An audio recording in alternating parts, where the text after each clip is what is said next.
വെച്ചിട്ടൊരു ജ്യൂസ് അടിക്കാം. അതിനെ ഓമക്കായ ജാറിലേക്ക് ഇട്ട് കൊടുക്കാം.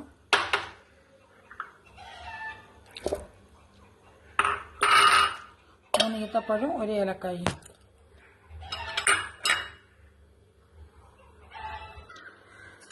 അതിലേക്ക് ആവശ്യമായ കുറച്ച് തേൻ ഒഴിച്ച് കൊടുക്കുക.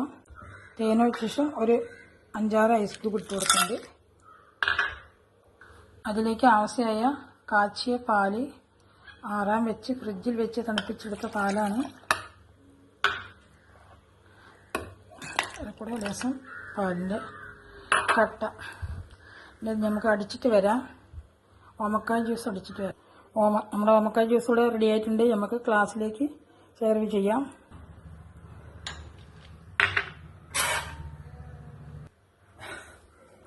ഓമക്കായ ജ്യൂസിൽ ഐസ് ക്യൂബ് ഇട്ടിട്ടുണ്ട്.